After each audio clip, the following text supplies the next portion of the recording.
Eh bien, bonjour à tous, bienvenue dans cette nouvelle visioconférence, cette fois sur les études supérieures au Canada, avec un focus plus précis donc, sur les études au Québec, donc, qui est organisé donc, par le réseau Euroguidance. On va vous en dire deux petits mots. Donc, tout de suite, donc, pour présenter avec nous les différents partenaires, nous avons... Donc, ma diapo passe pas.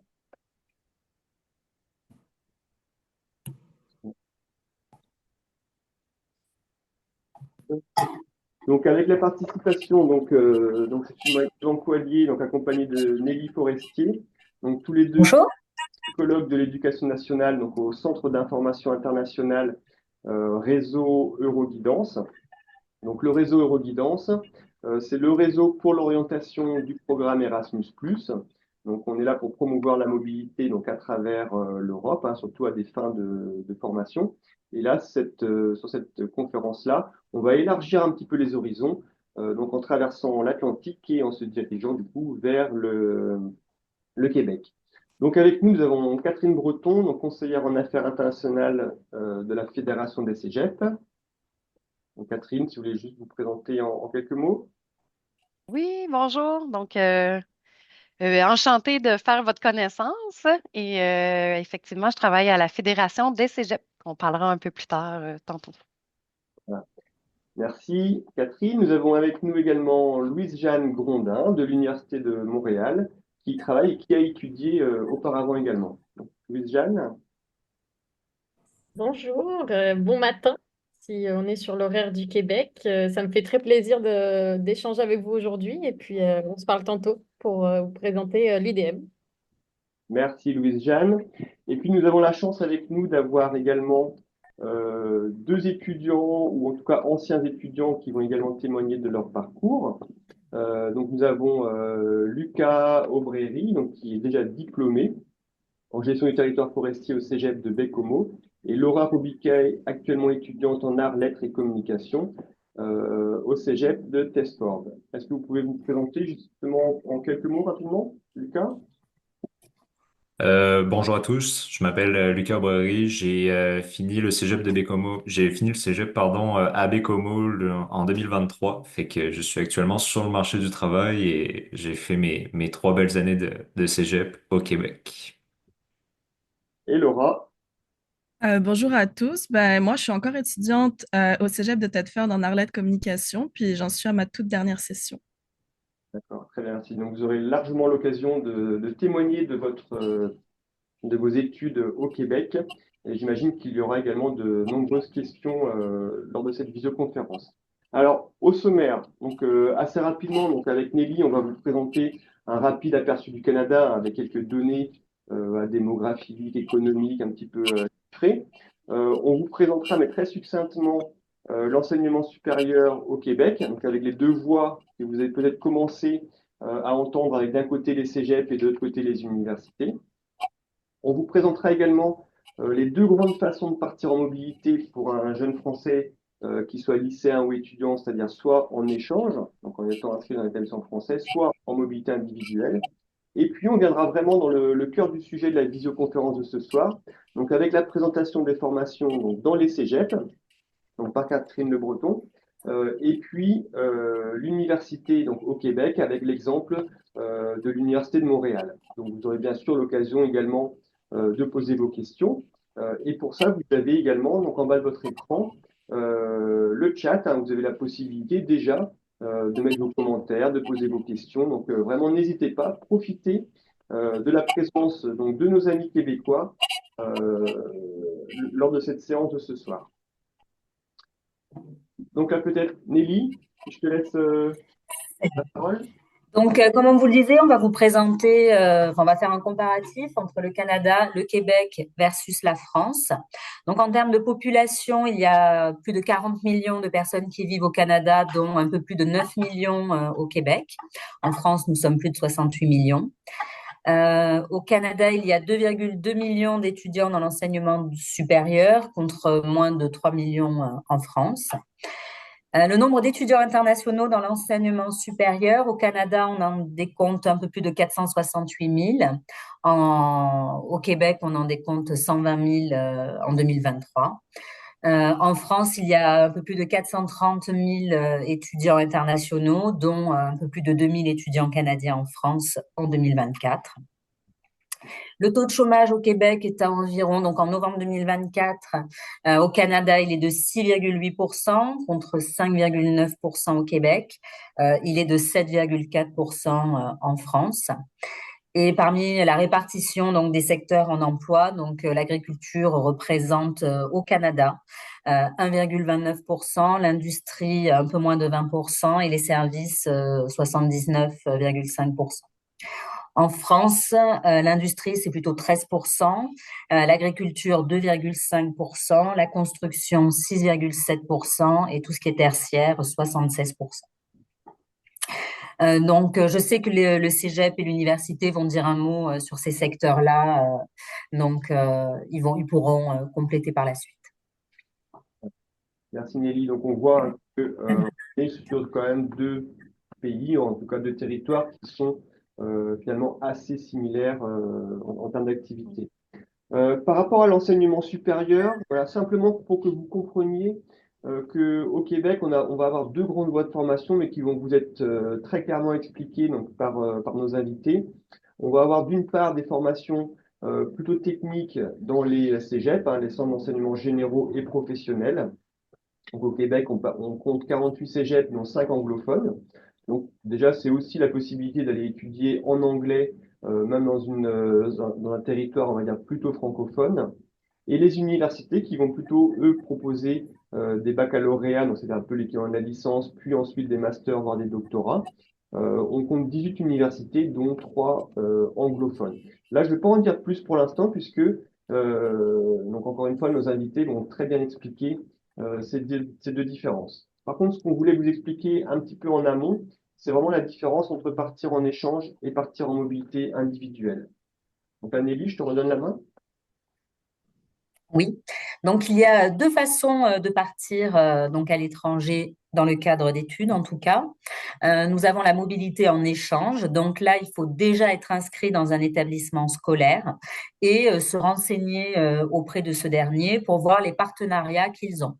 En général, ils ont des partenariats avec énormément de pays, ça peut être en Europe ou hors Europe. On peut partir à partir de la deuxième année, parce que les recrutements se font à N-1, mais c'est quand même plus souvent la troisième ou la quatrième année. On peut partir pour un semestre ou une année.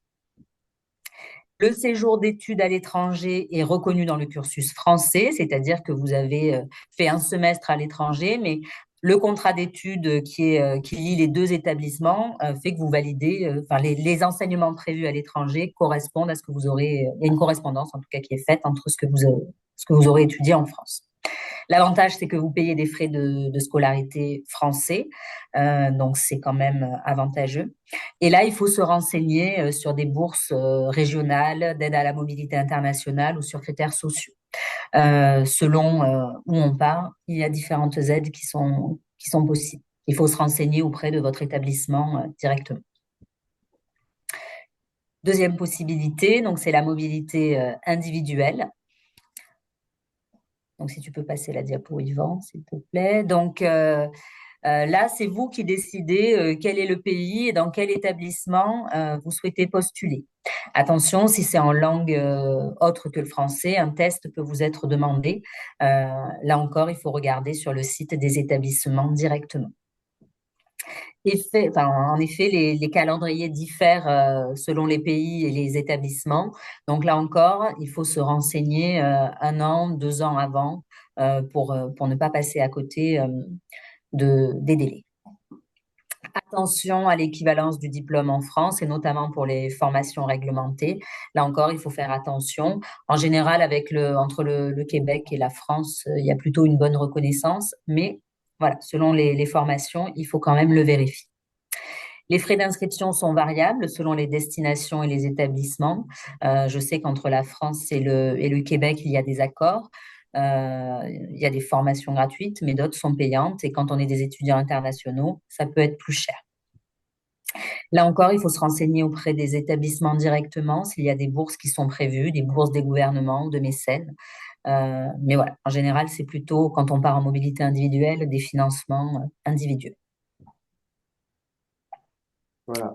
Voilà. Merci. Donc, avant de passer la parole au Cégep, je vais juste vous rappeler les prochaines visioconférences que l'on a, et on vous les rappellera encore à la fin de cette visioconférence. On en fera une autre en janvier sur les études supérieures en Allemagne et une sur Parcoursup, Césure et International, donc le 14 et 23 janvier, et une autre sur les études supérieures en Espagne le mardi 18 février, et un peu plus tard en avril, donc plutôt pour ceux qui préparent une année de césure par exemple, une concernant les volontariats et autres types d'expériences. Toutes ces informations-là, vous les retrouvez sur nos deux sites, hein, euroguidance-france.org, donc pour le côté national, mais également sur le site du C2I. Donc vous voyez l'adresse qui est présente ici. Donc, je vais arrêter. Yvan, il y a une question dans le chat. Les étudiants internationaux inscrits dans les universités françaises sont-ils éligibles à la mobilité? Normalement, oui. Il faut voir avec les établissements pour candidater. Alors, on va reprendre un petit peu, donc, faire une petite session de réponse. Oui.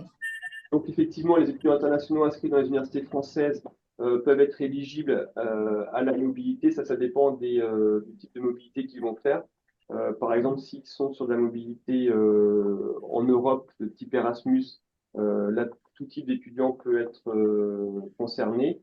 Par contre, s'ils sont pour des mobilités plutôt régionales, par exemple, enfin des bourses régionales, là, ça dépend de la nationalité. Donc là, il faut faire un petit peu attention au type de mobilité. Ensuite, les documents de présentation, on pourra également les donner. Et la visioconférence devrait être tout ou en partie, en tout cas, en replay dans les jours qui viennent. Donc, vous pourrez avoir un accès au moins à une partie de la visio. Voilà. Donc, on va enchaîner maintenant, si vous voulez bien, sur les cégeps. Donc, Catherine, est-ce que vous voulez partager vous-même votre écran? Ce sera plus simple. Oui, c'est ça, je vais partager mon écran. Du moins, je vais tenter de partager mon écran. Des fois, c'est pas si simple. Puis, regardez Vous ça. me direz si Oui, vous voyez bien mon écran. très bien. D'accord. Oh, non, là, on va juste retourner au début. Bon, alors, je vais vous tasser un peu de mon écran parce que vous êtes sur mon texte. Voilà. Donc, je vous remercie encore hein, une fois d'être présent.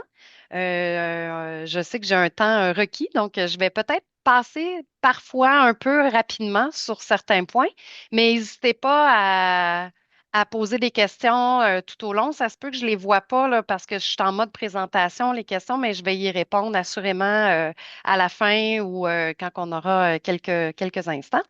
Je voulais remercier aussi Lucas et Laura d'être avec nous ce matin, pour nous ce matin du moins. Et je veux aussi remercier ma collègue là, Kenza qui va peut-être pouvoir répondre là, aux questions. Là. Je pense qu'elle fait partie du webinaire. Donc, c'est parti. Le plan de la présentation, je vais aller rapidement là, sur le Québec parce que vous avez fait un petit survol quand même. Je vais parler c'est quoi un cégep parce que souvent on ne sait pas c'est quoi un cégep. La formation dans les cégeps, pourquoi choisir le cégep, les admissions, comment ça fonctionne pour se faire admettre dans un cégep et toute autre information là, qui peuvent être pertinentes.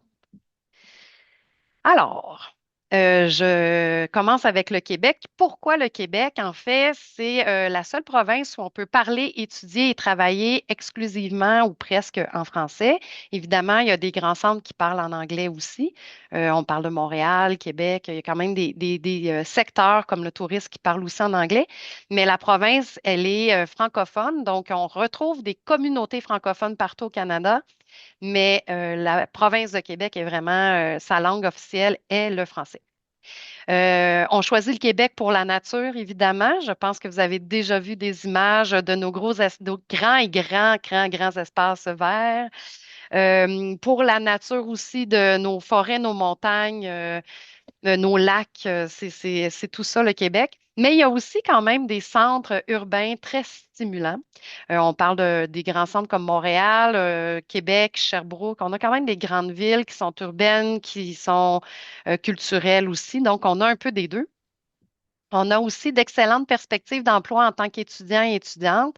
Le taux de chômage quand on est plus jeune là, est un peu plus bas. Là, j'ai vu 5,9. Nous, ici, on avait 5,7. Donc, on est quand même dans les mêmes pourcentages. Donc, notre taux de chômage est quand même assez bas. On a une belle qualité de vie et la sécurité aussi, le sentiment de sécurité au Québec et au Canada aussi est souvent décrite et fait partie là, de notre quotidien de se sentir quand même en sécurité ici. L'autre chose aussi, on vient au Québec pour la diversité en son sens large, la diversité culturelle, ce qui fait en sorte aussi qu'on a une population qui est ouverte. Vous allez voir dans les universités, dans les cégeps aussi, il y a beaucoup d'étudiants issus de l'international, donc il y a quand même une belle ouverture et des services là, adaptés pour aider à cette inclusion-là et que tout le monde vive bien ensemble. Plusieurs secteurs, évidemment, sont en demande au Québec. On les a nommés tantôt, là, un peu les grands champs, là, mais l'environnement, l'aménagement du territoire, l'enchimie en santé, beaucoup les services sociaux. On est en pénurie de main-d'œuvre dans nos services sociaux éducatifs. L'agriculture aussi a une grande pénurie de main-d'œuvre et de diplômés ou de gens qualifiés. Et on peut passer là, plein d'autres domaines. On est vraiment en perte d'effectifs là, d'employés actuellement. Qu'est-ce que ça veut dire cégep? Bon, on a l'acronyme ici là, de façon claire. Donc, c'est Collège d'enseignement général et professionnel, d'où l'acronyme cégep. C'est 48 établissements publics. Donc, aussitôt qu'on dit un cégep, c'est automatiquement un établissement public. On a 43 cégeps francophones, 5 anglophones. Ce qu'il faut dire, par contre, c'est que les cégeps anglophones ne sont pas un lieu pour apprendre l'anglais. Il faut quand même une certaine maîtrise de l'anglais pour y avoir accès et pouvoir aussi réussir là, l'ensemble de ces cours. Pour nous, ici, au Québec, les institutions publiques, c'est souvent gage de qualité aussi. C'est vraiment reconnu au Québec quand on est dans des institutions publiques. Donc, les cégeps sont vraiment des établissements reconnus. On a 53 centres de collégiaux de transfert de technologie. Donc, c'est vraiment de la recherche appliquée qu'on fait avec l'aide du milieu de l'emploi. Le milieu surtout, ben, il y a autant agricole, là, je dirais, mais le milieu industriel aussi. Donc, il y a beaucoup de centres de recherche qui sont développés avec les cégeps. Et présentement, dans le réseau, tout confondu, c'est 184 700 étudiants. Donc, on n'est pas si nombreux quand on va se comparer au nombre qu'il y a à l'université, mais quand même. Alors, on voit ici la carte du Québec avec l'ensemble des 48 cégeps où ils sont distribués. L'avantage des cégeps, c'est qu'ils sont vraiment, vraiment partout. Là, on voit même, vous le voyez là, au tout au bout, là, aux îles de la Madeleine. Donc, on est vraiment autant dans le nord que dans l'est, dans l'ouest du Québec. On voit qu'il y a des cégeps un peu partout. Donc, c'est présent autant dans des grandes villes que dans des petites villes. Et on a aussi des cégeps de toutes les grosseurs. Donc, ça va de 5 à 700 étudiants dans le cégep jusqu'à 6 000 étudiants dans les plus gros établissements. Présentement, dans le réseau, dans le réseau collégial, là, dans le réseau des cégeps, c'est 8 900 étudiants internationaux, dont 3 800 qui sont en provenance de la France. Fait que vous êtes quand même nombreux et nombreuses de la France. Ce qu'il faut comprendre et distinguer, là, c'est vraiment important, le système scolaire. Évidemment, il est très différent étant donné que nous avons les cégeps et que c'est propre au Québec, les cégeps. Donc, c'est important qu'on fasse la distinction. En fait, on ne le voit pas sur le tableau ici, mais la formation obligatoire du primaire, là, qui est de première année jusqu'à la 6e année, elle est obligatoire et ça nous donne le diplôme d'études secondaires. Donc, ça peut ressembler des fois un peu, c'est vraiment le primaire là, en petit âge. Le cégep est le premier, après ça, niveau de l'étude de l'enseignement supérieur dans notre système scolaire. Donc, l'enseignement supérieur arrive avec le cégep. La plupart des Québécois vont passer, c'est comme un passage obligatoire de passer par le cégep. On le voit là, dans le tableau, là, c'est les 2 ans ici préuniversitaire ou technique pendant 3 ans. C'est les deux premières, ça ressemble au BTS en fait. Là, on voit que par rapport à vous, c'est le niveau BTS ou le BUT. Puis on a aussi notre première année de cégep et l'équivalent de votre terminale. Le diplôme d'études collégiales, évidemment, comme je disais tantôt, est un diplôme d'État. Puis, il faut dire aussi que le deuxième palier des études supérieures, qui est les universités, l'université maîtrise et doctorat. Donc, le deuxième palier d'études supérieures, il y a beaucoup d'universités qui vont reconnaître une portion des cours qui sont faits en technique que je vais expliquer un peu plus tard, là, c'est quoi une technique. Mais donc, on arrive des fois à l'université, puis on a déjà des fois 4, 5, 6 cours de déjà fait à l'université qui ne demandent pas de refaire puisqu'ils ils considèrent que ce qu'on a fait au cégep est l'équivalent. Je poursuis. Les formations dans les cégeps, comme je disais, il y a 2 types de filières qui sont sanctionnées. On a le préuniversitaire qui dure 2 ans. Donc, c'est pour se préparer à l'université, pour se préparer au premier cycle université. Vous voyez aussi là, qu'il y a des terminologies qui sont différentes. Donc, collégial, pour nous, c'est le cégep. C'est pas le même niveau que chez vous nécessairement. Et universitaire, le baccalauréat aussi, c'est pas le même niveau. Mais avec le tableau là, comparatif, vous pouvez mieux le comprendre. Et les programmes techniques, ensuite, c'est notre deuxième filière qui dure 3 ans. Donc, ça l'amène soit à l'université ou soit sur le marché du travail parce que ces techniques sont professionnalisantes. Oui, j'ai eu de la misère à le dire, mais professionnalisantes. Effectivement, ça nous amène au marché du travail. Donc, avant que je parle un peu plus des decks préuniversitaires, j'aimerais ça savoir, Laura, qui est notre étudiante là, présentement en arts, lettres et communication, qu'est-ce qui a fait que tu as arrêté ton choix sur ces études-là préuniversitaires, que tu es partie de la France pour venir t'inscrire dans un cégep en arts et lettres? Ben, dans le fond, pour faire ça vite, là, j'ai eu mon bac en France, mon bac général, puis de bouche à oreille, là, j'ai entendu parler des cégeps, puis moi, j'avais pas envie d'aller directement à la fac en France. Je voulais, je sais pas moi, faire ma propre expérience, puis partir ailleurs. Puis j'ai entendu parler des cégeps, puis du coup, j'ai commencé à me renseigner un petit peu sur les inscriptions, puis tout ça. Puis au final, j'ai voulu faire les sciences humaines, mais honnêtement, j'avais pas les maths prérequises pour. Du coup, on m'a dirigée en arlet de communication, puis au final, bah, c'est vraiment ce que j'aime faire là. C'est ça, là, je me suis découvert des passions avec ce programme-là. D'accord. Puis, ce que tu peux peut-être confirmer, là, c'est qu'en fait, tu ne pourras pas nécessairement aller directement sur le marché du travail avec ce diplôme-là. C'est nécessairement que tu devrais poursuivre, soit que tu retournes en France, poursuivre tes études en France ou poursuivre à l'université ici au Québec. C'est ça, on pourrait aller vers le marché du travail, mais ça serait pas quelque chose de spécialisé vraiment. Là, on pourrait partir dans les arts, partir dans même le théâtre un petit peu, puis peut-être un peu le cinéma, mais sinon, si on veut vraiment quelque chose de plus poussé dans la communication, dans les langues, même dans le théâtre puis le cinéma, il y a des conservatoires, il y a beaucoup de choses. Ça prend toujours quelques années après le cégep là, pour pouvoir être sur le marché du travail. Parfait. Donc, pour résumer, en fait, les préuniversitaires, c'est 4 sessions, c'est séparé en deux, c'est 2 semestres, en fait, par année. Donc, ça dure 2 ans. Souvent, c'est justement, comme Laurent disait, c'est quand on n'a pas les prérequis pour nécessairement directement être admissible dans une université québécoise. On va faire des prérequis, puis on va faire le préuniversitaire. Là, quand on parle de prérequis, c'est souvent les mathématiques, la chimie, la physique. Ça ressemble à ça. Donc, puis après ça, ben, ce qui arrive aussi, c'est que vous explorez à travers ce parcours-là plusieurs domaines d'études. Puis des fois, ça permet de cibler quel programme universitaire on a envie de faire. Parce que les études, quand même, au collégial, au cégep, coûtent moins cher que l'université. Fait que des fois, de se tromper au cégep, ça coûte un peu moins cher. Choisir votre deck après ça, préuniversitaire, c'est selon les études que vous voulez suivre, là. La filière préuniversitaire va donner accès à certains programmes à l'université. Puis c'est souvent aussi selon l'excellence du dossier scolaire qui est pris en considération dans votre admission pour l'université. Donc, on tombe ensuite dans notre deuxième filière qui est les études techniques. Là, je demanderais peut-être pourquoi, Lucas, tu as choisi de faire une technique au Québec. En fait, tu travailles aussi maintenant, ben, je pense en fait que tu travailles directement dans ta filière d'études, là. Donc, peut-être juste nous parler rapidement, là, pourquoi tu as fait ce choix d'aller en technique au Québec.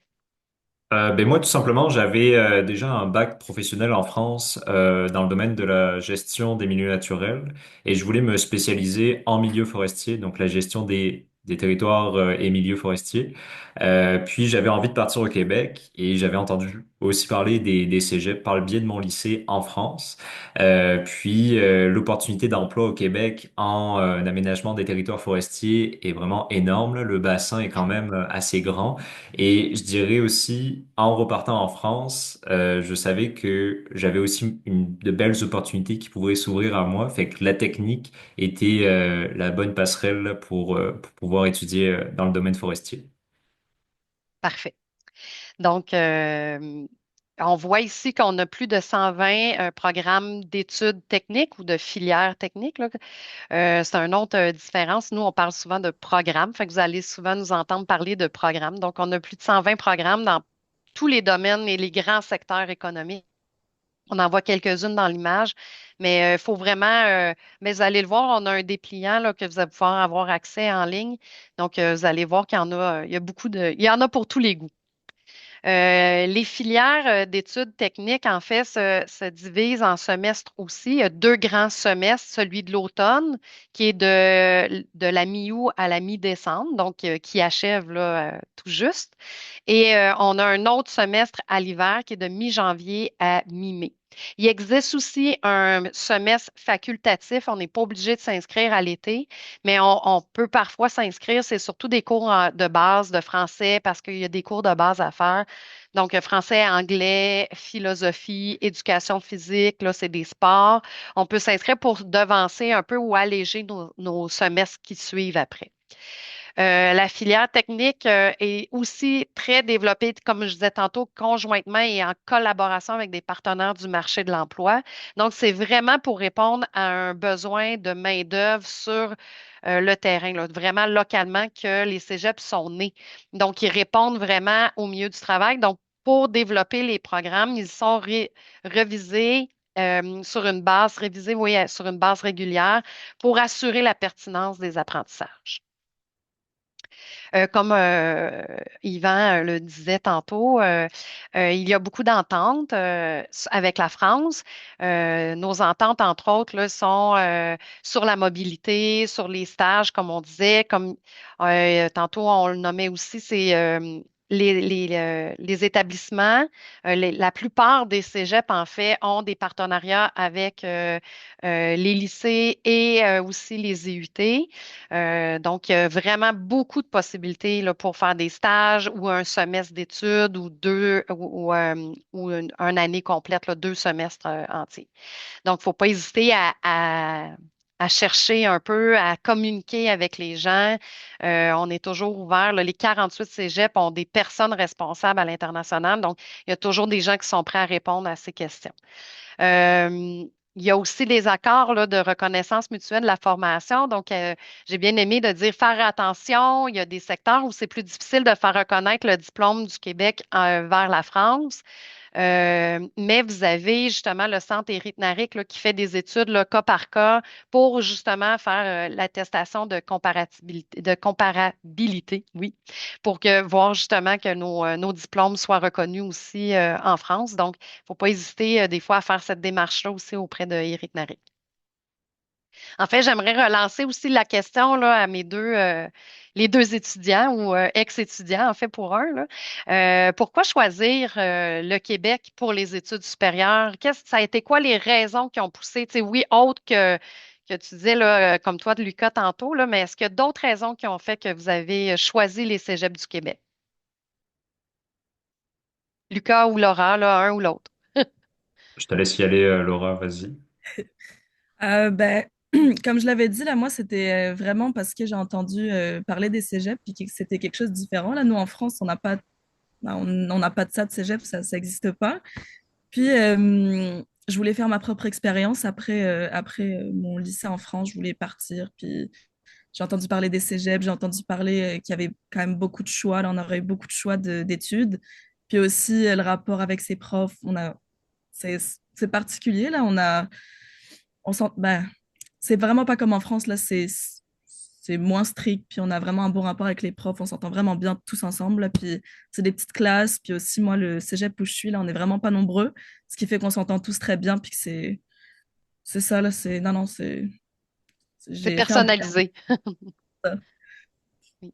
Puis pour rebondir là-dessus, c'est ça. Moi aussi, je suis dans un cégep qui est quand même, on est vraiment pas beaucoup d'étudiants.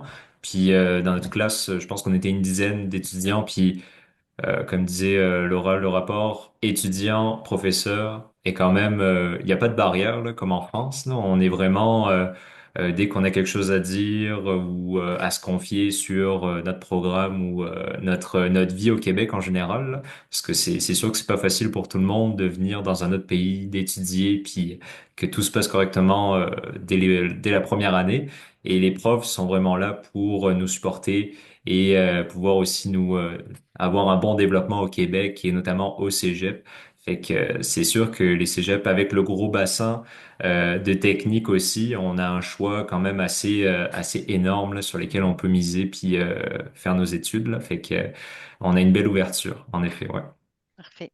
Faut dire aussi, vous allez le voir, là, peut-être ou nous entendre, mais on tutoie la plupart des gens. Donc, on tutoie nos enseignants. Des fois, ça peut surprendre un peu. C'est pas nécessairement habituel partout. Pourquoi choisir le cégep? En fait, on a fait une étude auprès des étudiants. Ça a été des qualificatifs ou des grandes lignes qui ont été sorties, là. Donc, c'est entre autres pour la pédagogie reconnue. C'est ce qu'on nous dit, là. C'est pas Catherine qui le dit, là, mais donc on a une approche par compétence qui a des apprentissages vraiment concrets, qui sont sont dans l'action, qui sont durables aussi, parce que quand on applique nos connaissances puis directement à l'application, ça fait en sorte qu'on ancre davantage dans nos connaissances dans le cerveau, là. Donc, c'est prouvé aussi scientifiquement.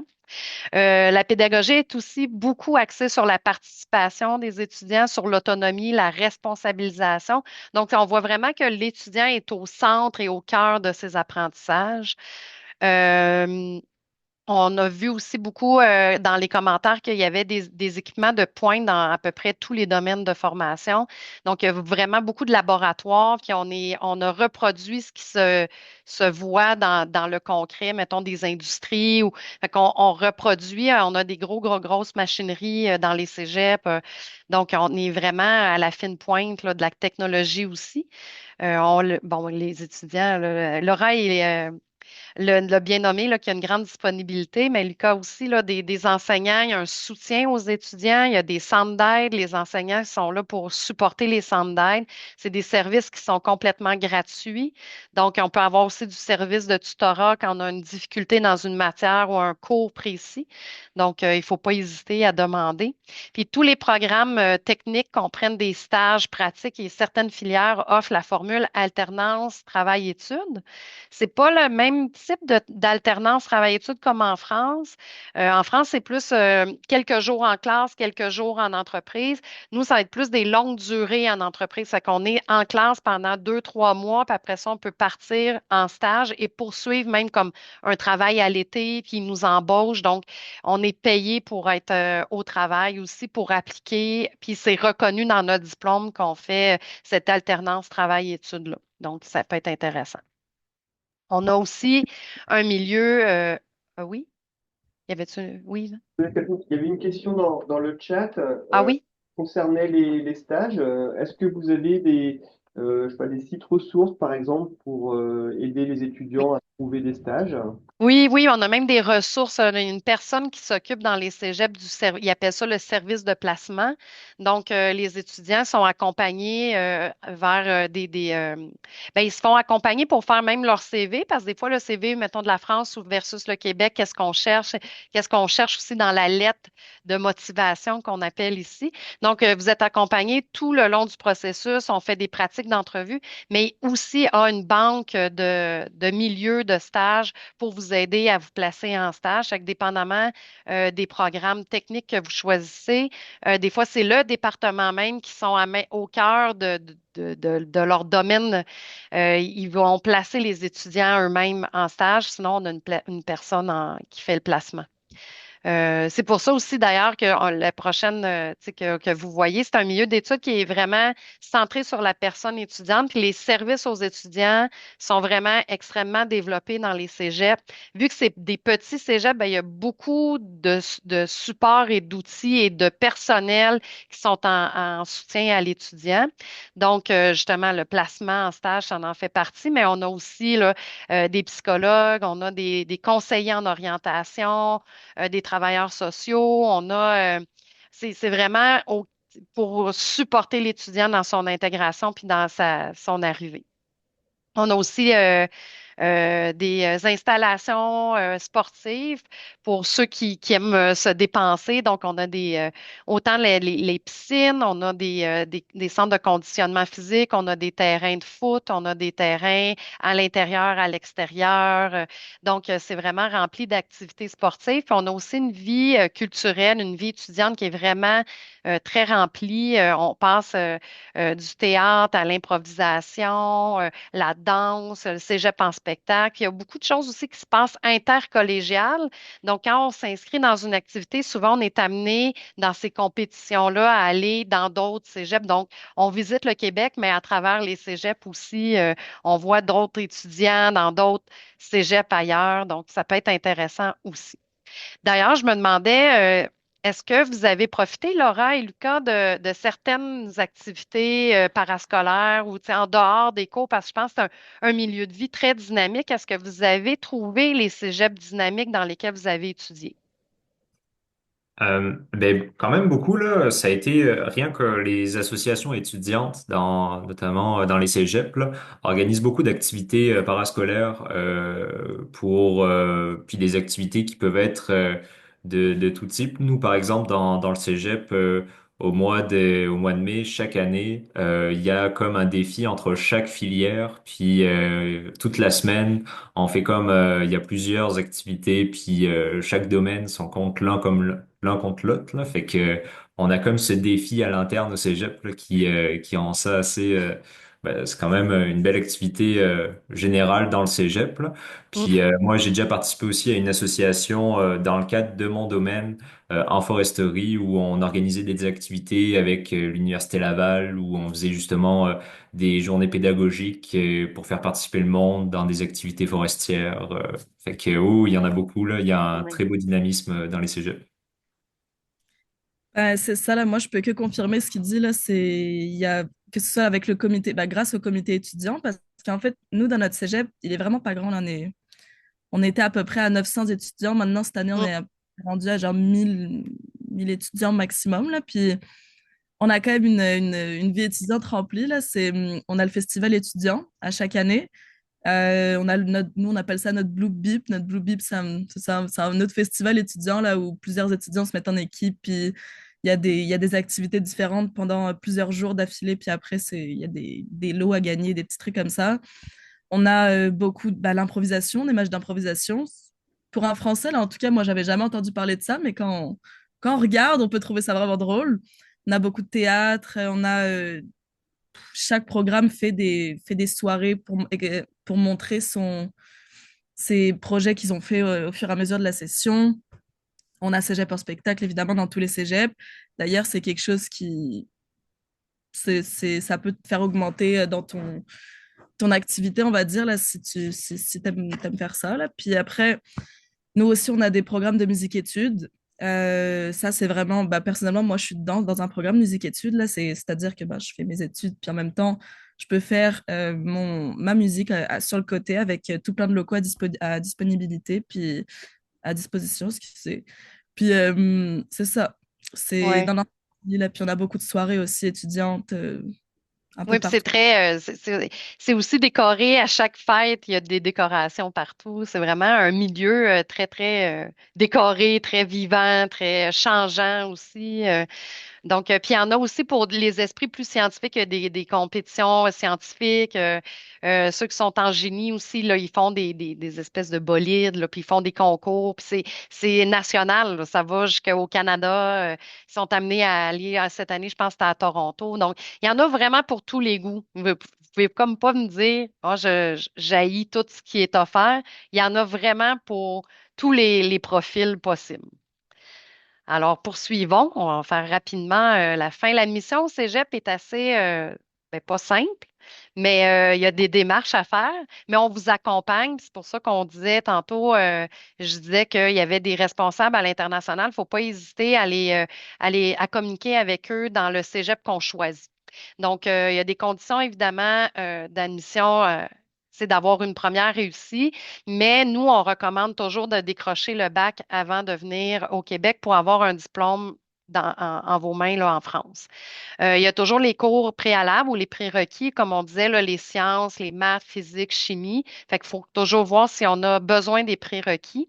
Les mathématiques, c'est souvent là où le bas blesse. Donc, il faut vérifier si on a besoin des prérequis. Ensuite, c'est sur une base de dossier académique. Donc, on regarde les notes en général, mais il n'y a pas non plus de limite d'âge. Je trouve ça important de le dire, là. Il y a de tous les âges dans les cégeps. Donc, l'âge ne vous nuira pas à votre admissibilité dans les cégeps. Le choix du programme, vous allez voir, j'ai une slide qui s'en vient là, avec le dépliant, le code QR, là. Donc, vous allez pouvoir avoir tout l'ensemble des informations que je dis aujourd'hui et dans ce petit dépliant-là. Après ça, le but, c'est de faire votre choix de cégep en fonction de la disponibilité du programme que vous souhaitez appliquer, là, que vous avez un intérêt pour. Et en fonction aussi du milieu de vie, comme on dit, là, Laura parle d'un petit cégep. Est-ce que vous avez envie d'un petit ou d'un grand cégep? Avez-vous envie de nature ou envie d'un centre plus urbain? Donc, c'est à vous de voir quel type, parce qu'il y en a dans tous les endroits possibles et il y a beaucoup de techniques qui se retrouvent dans plusieurs cégeps. Donc, vous pouvez faire le choix, en fait, après de qu'est-ce que vous avez envie de vivre comme expérience au Québec. L'admission au cégep, en fait, se fait après, quand vous avez fait votre choix de programme et de cégep. Vous faites le choix selon trois services régionaux. Quand j'ai montré la grande carte du Québec avec tous les cégeps, bon, on voyait des couleurs différentes. Dans le dépliant, on le voit bien aussi, mais il faut appliquer dans le service régional où se retrouve notre cégep. Donc, on a les trois, le SRAC, le SRAM et le SRACEL. On fait une demande en ligne tout simplement. Il y a des frais à acquitter quand on fait notre demande d'admission. On suit, dans le fond, là, les procédures d'admission. La date limite à retenir, je dirais, parce qu'il diffère d'un service régional à l'autre, mais c'est le 1er février pour la session d'automne.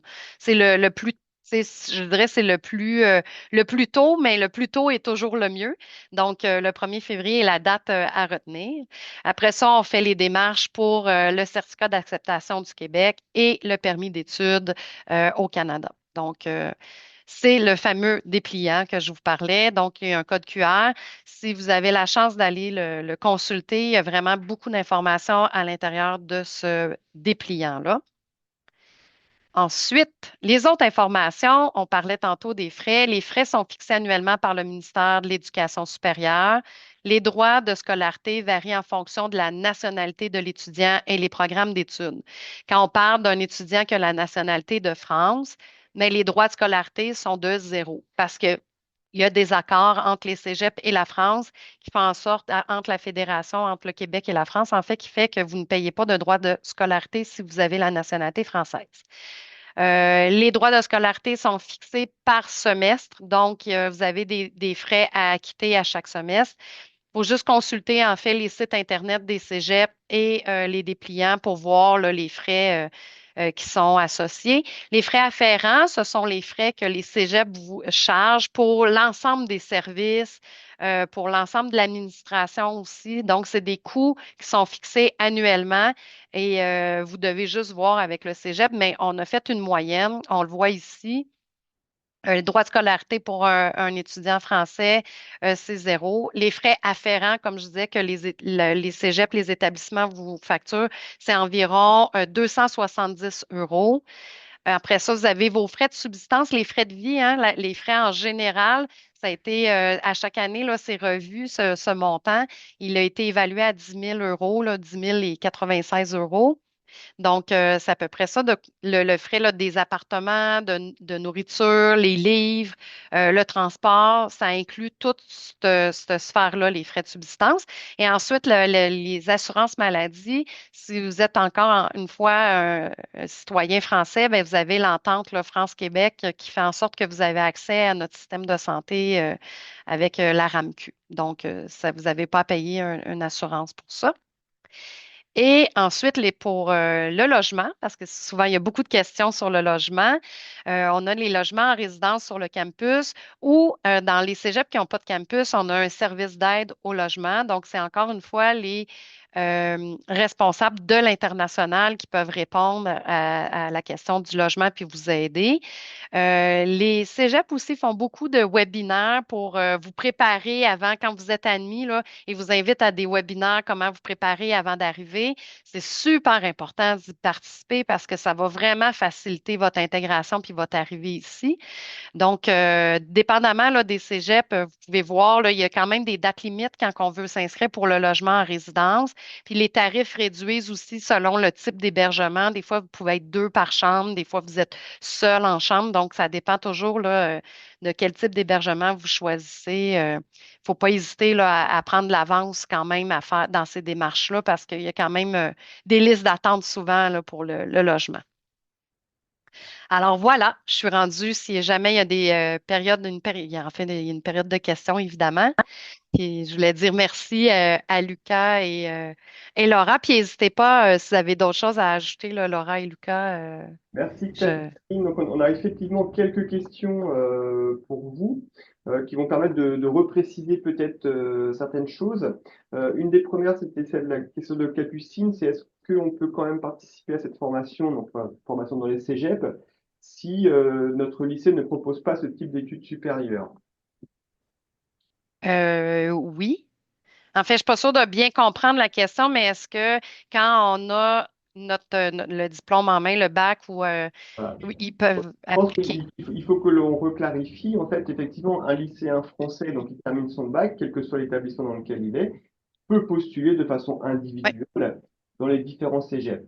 Par contre, s'il veut partir dans le cadre d'un échange, c'est-à-dire en étant dans un BTS, un BUT ou une université française, à ce moment-là, il faut que son établissement ait un accord avec un établissement au Québec.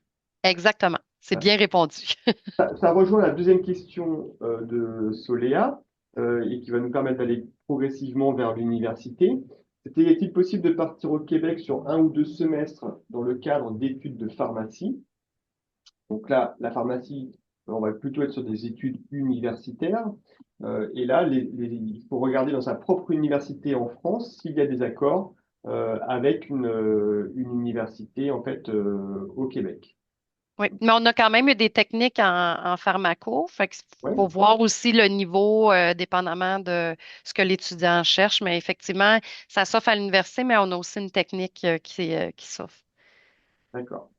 Une autre question peut-être plus individuelle de la part de Victor, je pense. Bonjour, est-il possible de travailler en France après un DEC technique audiovisuelle et cinématographique? Ben, idéalement, c'est de voir les démarches avec les RIC-NARIC, là, voir si le diplôme sera reconnu en France. C'est la première étape peut-être à faire en présentant le programme du Québec, puis voir avec Éric Naric s'il est reconnu. Mais En peut-être que vous sachant avez une que- réponse. pour compléter la réponse, en sachant que dans ce type de profession, c'est surtout les employeurs qui vont décider qui est-ce qu'ils vont employer.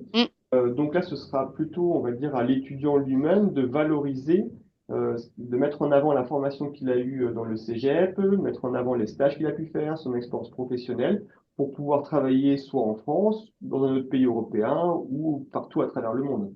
C'est-à-dire, c'est une formation qui permet d'intégrer le monde professionnel, en tout cas. Oui. Il y avait une autre question, et puis ça va nous permettre du coup de passer à l'université avec Louise-Jeanne. C'est donc bonjour, question de Warren. Devons-nous passer par un cégep pour accéder ensuite à l'université? Oui, pas nécessairement, hein? Voilà, Pour les donc Québécois, oui, mais pas pour les Français. c'est ça. En fait, les lycéens français qui ont déjà le baccalauréat français, en général, et là on verra avec Louise-Jeanne, vont plutôt, s'ils le souhaitent, hein, étudier à l'université, postuler directement à l'université. On verra avec elle s'ils rentrent directement dans le baccalauréat ou s'il y a une année préparatoire à réaliser. Et puis ceux qui veulent faire une formation plus technique avec le baccalauréat français, ça leur permet d'aller tout de suite sur un diplôme d'études collégiales, mais plutôt technique, du coup, en 3 années. C'est bien ça? Oui. Peut-être maintenant, avant de passer, et puis vous pourrez continuer à poser vos questions, hein, on y répondra un petit peu par la suite. Donc, bien sûr, vous remerciez Catherine et remerciez également Lucas et Laura. Peut-être Laura, vous qui êtes là en DEC préuniversitaire, est-ce que vous savez déjà ce que vous voulez faire par la suite? Ben moi, j'aimerais continuer à l'université, évidemment, là, en communication internationale. Puis c'est ça. Pour l'instant, c'est à peu près tout ce que je sais, là. Mais c'est ça, j'aimerais continuer dans la communication internationale, puis poursuivre ça après, en faire mon métier plus tard, là. Toujours au Québec. Ouais. D'accord. Et Lucas, vous êtes déjà diplômé depuis 1 an, si j'ai bien compris. Exact, oui. Un an, là.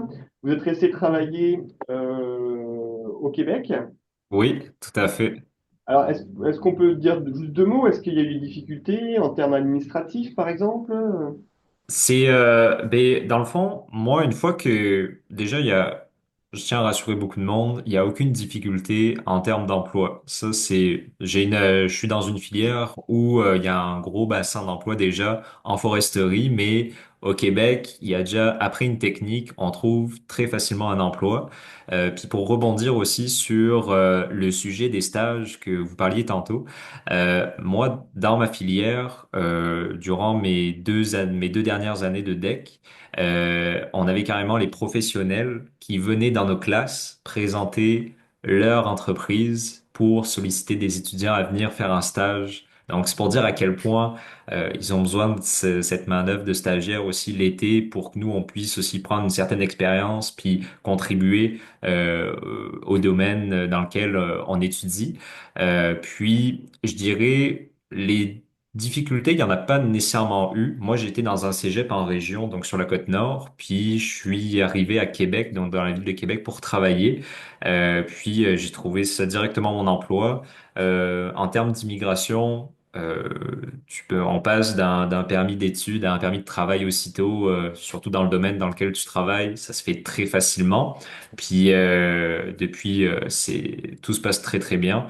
Puis là, moi, je songe à aller à l'université en septembre prochain.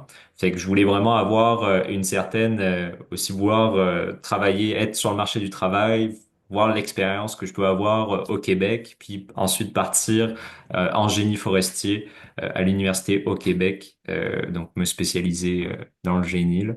Et pour l'instant, il n'y a pas nécessairement de grandes difficultés. Trouver des logements aussi, c'est sûr qu'il faut en chercher. On en trouve sur Marketplace, sur différentes plateformes. Ça reste assez facile de trouver des logements, suivant la ville ou dans quelle région on veut s'en venir. Mais sinon, quand on veut, là, il y a de grandes possibilités qui s'offrent à nous. Exact. Très bien.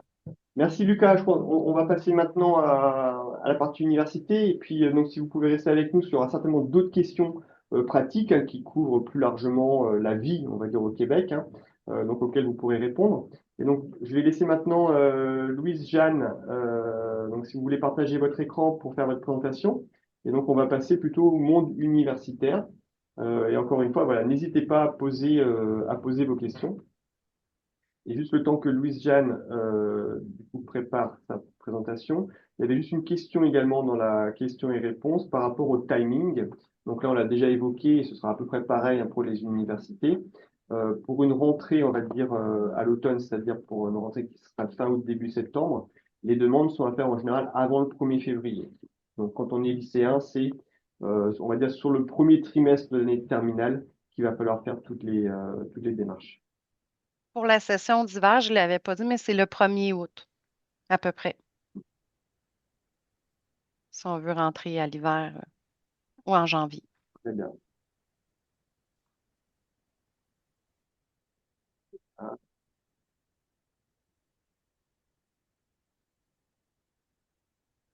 Bon, je ne sais pas si vous voyez mon écran. J'ai un petit souci, Yvan, c'est que ça me laisse pas sélectionner audio. Fait que je peux réessayer, mais sinon je peux vous proposer qu'on s'en aille comme ça là pour pas prendre de votre temps. Ça vous a pas...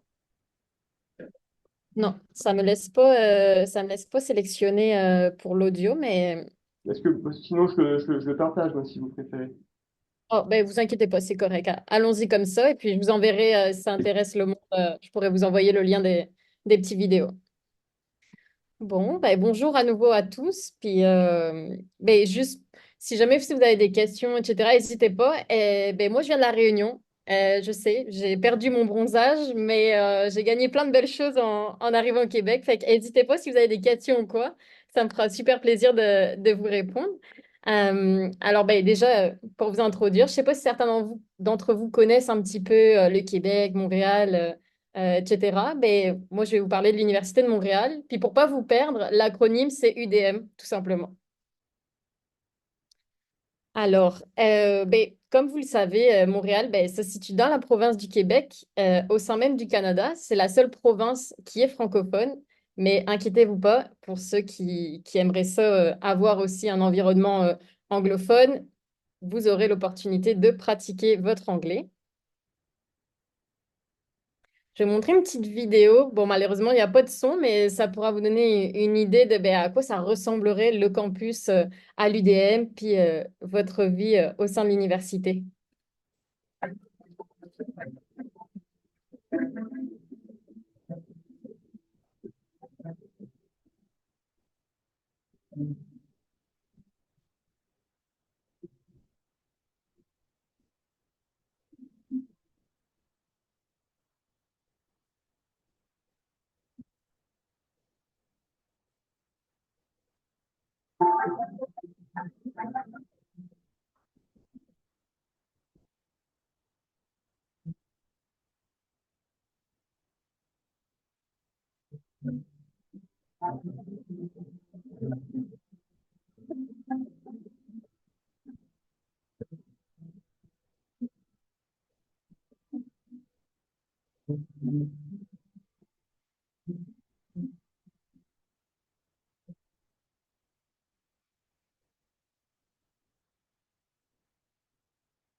Bon, alors ben, comme vous pouvez le voir, en fait, l'UDM, c'est un campus à l'américaine.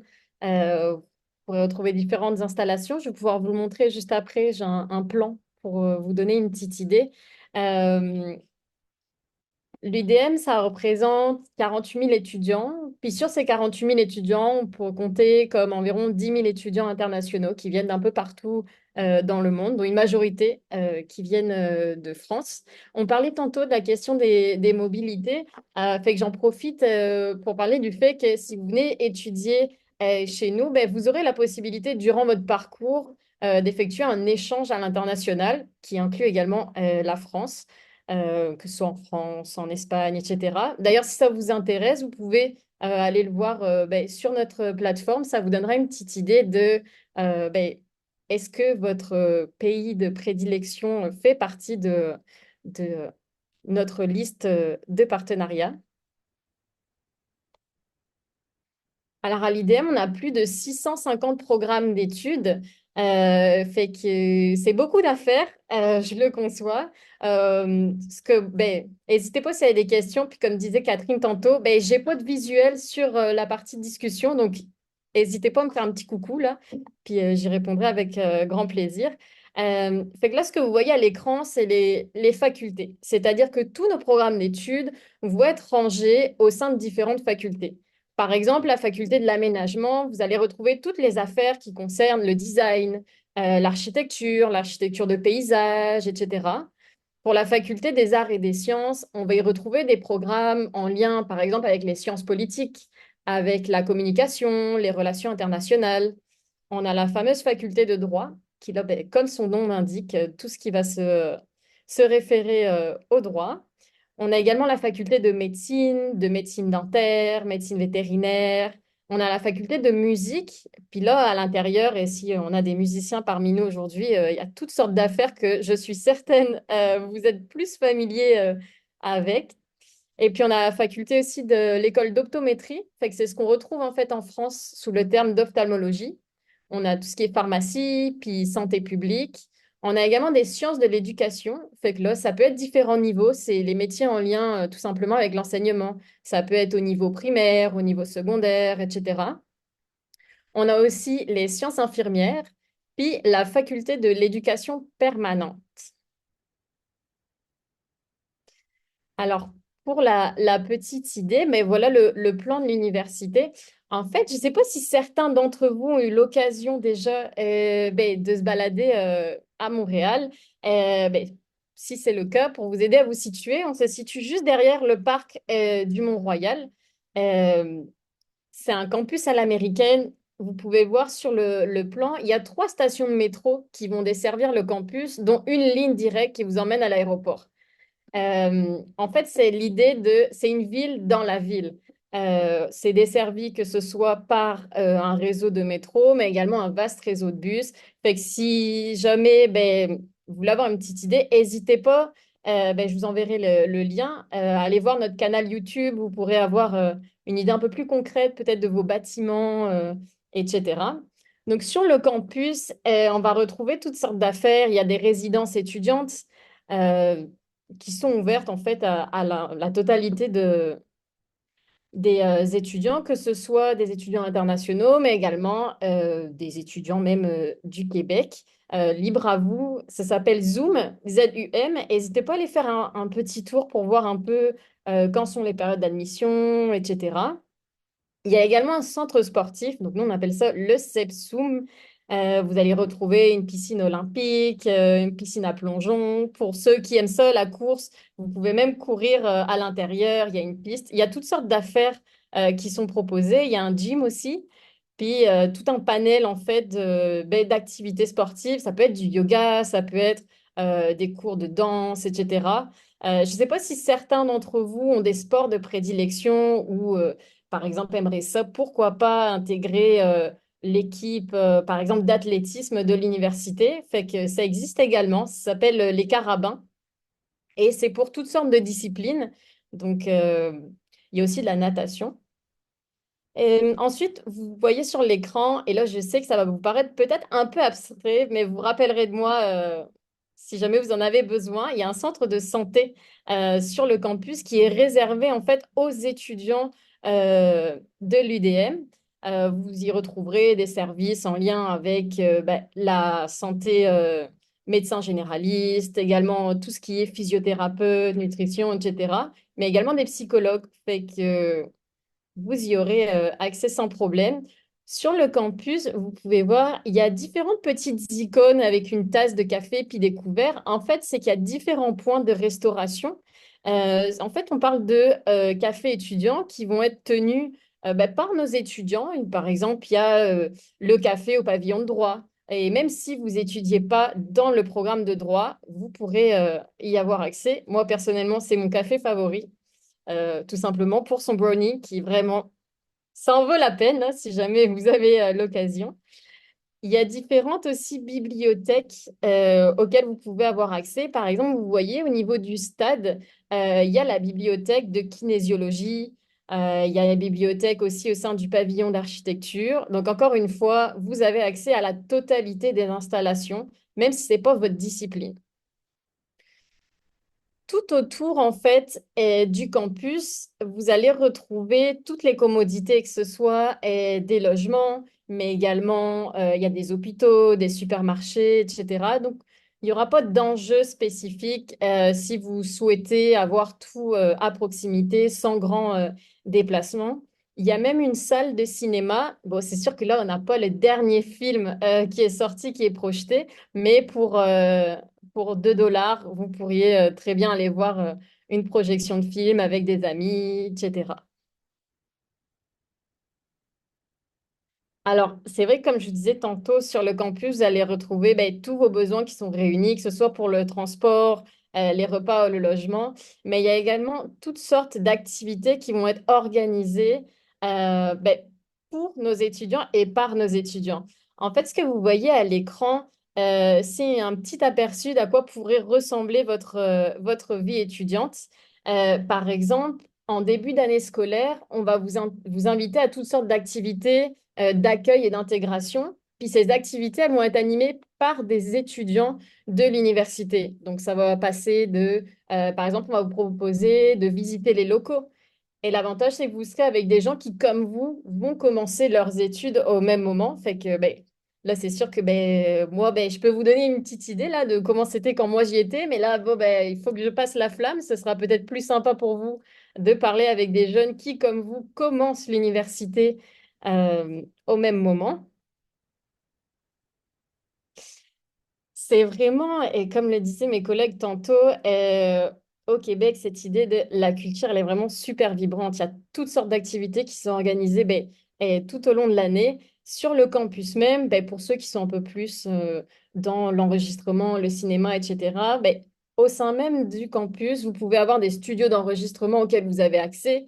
Vous pouvez louer du matériel. Il y a des salles de spectacle, il y a des salles de cinéma. Et puis là, c'est vraiment qu'est-ce qui va vous passer par la tête? Est-ce que vous êtes un mordu de théâtre ou vous tripez sur la photographie?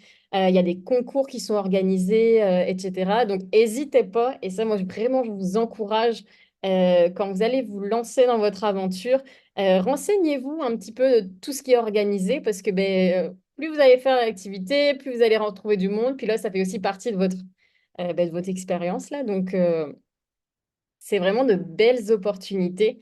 Avant de vous parler de l'année scolaire, je voulais juste mentionner qu'il y a aussi des journaux étudiants sur le campus au sein desquels vous pouvez collaborer si vous souhaitez. Fait que ça vous permet, par exemple, je pense spécifiquement, moi j'avais des amis en sciences politiques et en communication qui adoraient ça, la rédaction, puis qui avaient décidé en fait de travailler pour ces journaux au sein de l'université. Donc, ça leur permettait en fait de lier l'utile à l'agréable, puis d'avoir ce côté comme, OK, bon, ça fait comme une petite ligne supplémentaire sur le CV, puis ça permet d'évoluer, voir si vraiment c'est ce qui leur plaît.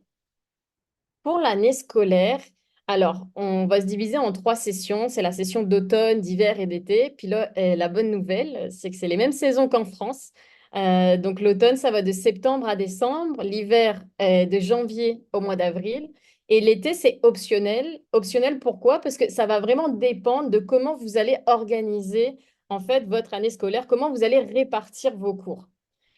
Euh, je voulais juste vous mentionner, au Québec, et la particularité, c'est que de septembre à décembre, on va être dans la première session. Puis là, arrivé au mois de décembre, euh, vous allez terminer tous vos examens, rendre tous vos travaux, puis vous allez partir en vacances. La session est terminée. Fait que vraiment, cette période des fêtes, c'est une période où vous n'aurez pas de révision ni d'examen à préparer parce qu'arrivé au mois de janvier, en fait, on va commencer une nouvelle session. Puis là, de même, arrivé fin avril, vous allez avoir passé tous vos examens, rendu tous vos travaux, puis ça va être fini. Pour le système d'équivalence, bon, là, vous le savez, nous, on ne dit pas licence, on dit baccalauréat, mais c'est la même affaire, là, ça dure 3 ans. On ne dit pas master, mais on dit maîtrise, ça dure 2 ans. Puis là, le doctorat, on a gardé le même terme. Alors, pour ceux qui se posent la question et qui le savent déjà, nous, on n'utilise pas le terme de CTS au Québec, mais le terme de crédit. Inquiétez-vous pas, c'est la même affaire. Je vous l'ai mis dans la diapositive pour ceux qui peut-être se posaient la question. Euh, pour le système de crédit, alors là, c'est pour vous donner une idée. Un crédit, qu'est-ce que c'est? En fait, c'est la valeur que va avoir vos cours. Donc, chaque cours va avoir une valeur et vous allez cumuler tous ces cours et ce qui va vous permettre, en fait, d'obtenir votre diplôme. Une année universitaire, ça se compose de 10 cours que vous pouvez répartir, par exemple, 5 cours à l'automne, 5 cours à l'hiver. Fait qu'à l'été, vous n'êtes pas obligé de prendre des cours.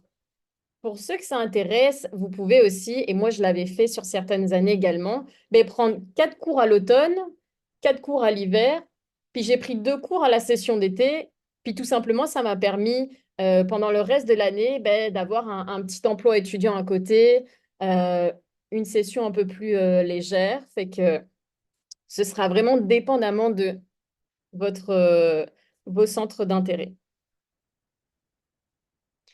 Alors, à l'IDM, on est une université de recherche, que ce soit par exemple dans le domaine des mathématiques ou de l'intelligence artificielle, etc. Je ne sais pas si certains d'entre vous ont des sujets spécifiques en tête, de la biologie, de la médecine cellulaire, etc.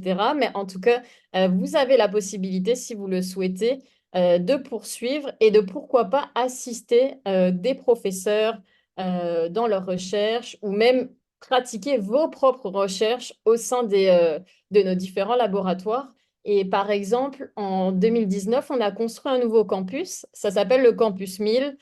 Et cette idée derrière ce campus a été de fournir les infrastructures pour que vous ayez en fait accès aux installations et aux laboratoires à la pointe de la technologie, parce que là, on le sait, ça va très très vite.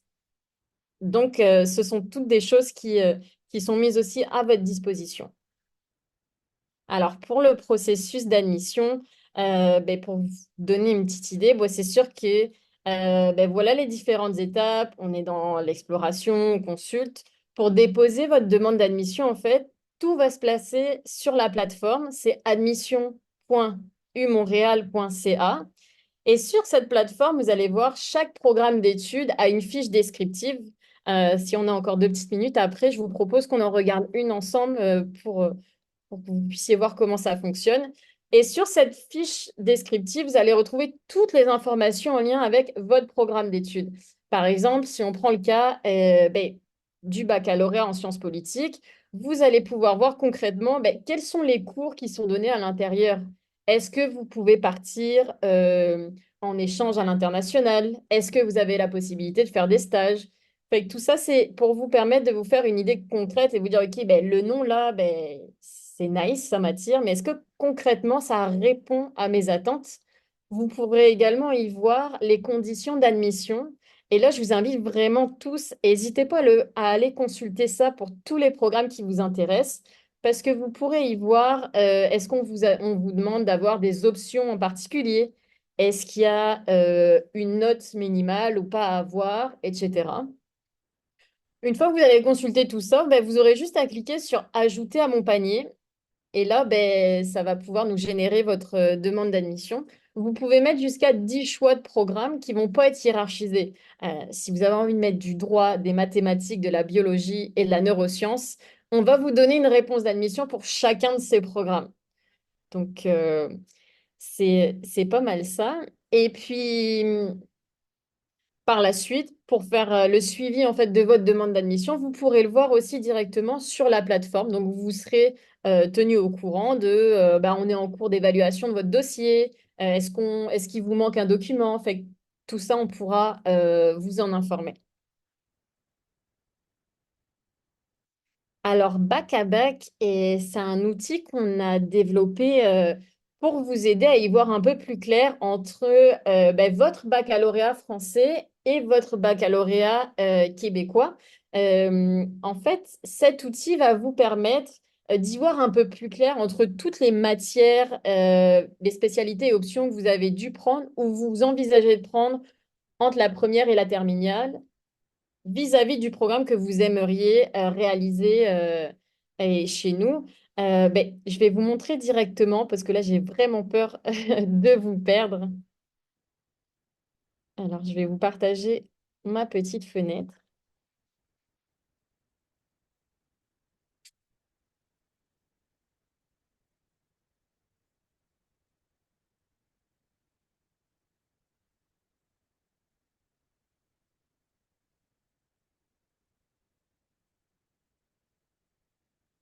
Alors bon, ben moi je triche, je tape bac à bac UDM directement sur Internet. Ok. Donc vous voyez, ça va se présenter de la sorte. Ben, je vais choisir le programme d'études qui m'intéresse. Donc moi, par curiosité, je vais prendre le baccalauréat en chimie. Et là, vous allez pouvoir sélectionner la filière de votre baccalauréat. Donc admettons, ben, je vais sélectionner général. Vous pourrez sélectionner les 3 spécialités que vous avez pris en première ou que vous envisagez de prendre.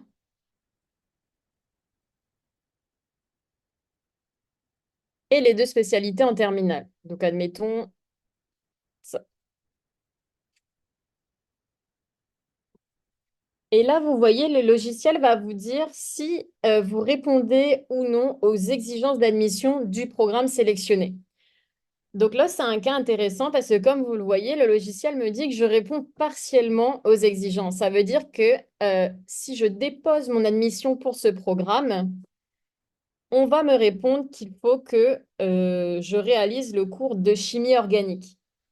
En fait, l'avantage, c'est que ça vous permet d'avoir une vision concrète de, OK, ben, est-ce que j'ai sélectionné toutes les bonnes matières et options ou pas?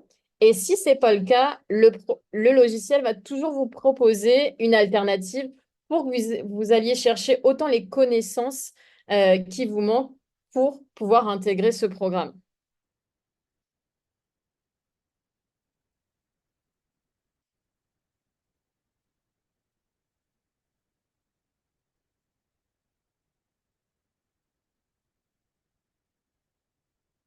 Bien sûr, c'est entièrement gratuit. Vous pouvez utiliser l'outil bac à bac le nombre de fois que vous le souhaitez.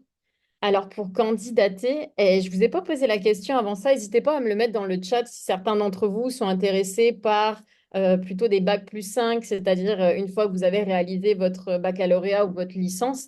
Comme ça, je pourrais vous donner également l'information.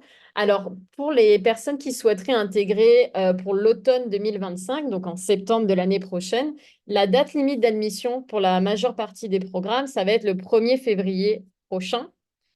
Et pour les personnes qui sont intéressées plutôt par les sessions d'hiver, donc là, ben, ce serait plutôt en janvier 2026, vous aurez jusqu'au 1er novembre pour pouvoir postuler.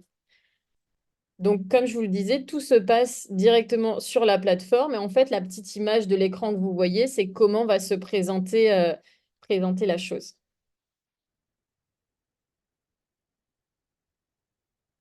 Et là, je voulais en profiter, je voulais vous montrer, ben, voilà à quoi ressemble la fiche descriptive directement. Bon, ben, vous l'avez compris, moi j'ai étudié sciences politiques, alors je vous présente avec beaucoup d'émotion mon programme.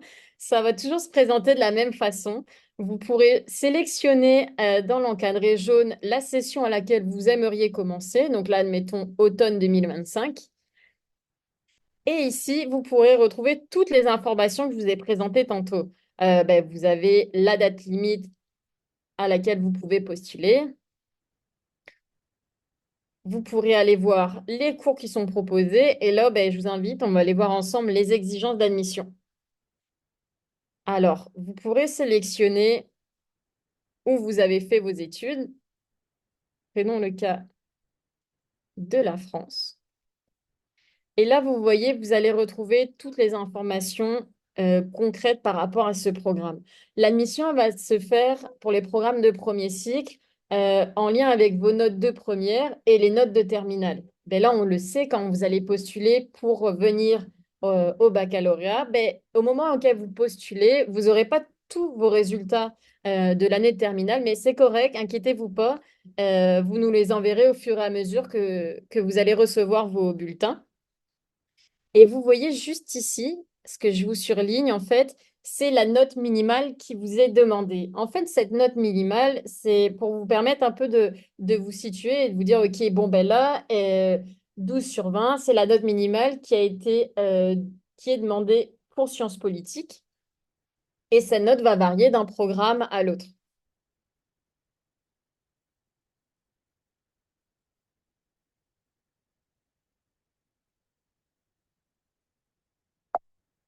Ensuite, vous verrez on va vous indiquer en fait les documents à fournir. Donc, ben, ça va être les choses typiques comme vos relevés de notes qui sont disponibles, par exemple votre certificat de naissance, etc.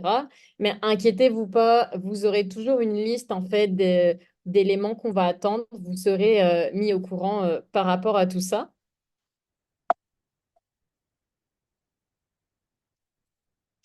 Pour le côté financement, ben, j'ai vu tantôt qu'il y avait des étudiants internationaux qui assistaient aujourd'hui. Fait que, bon, ben, les prix sont en dollars canadiens.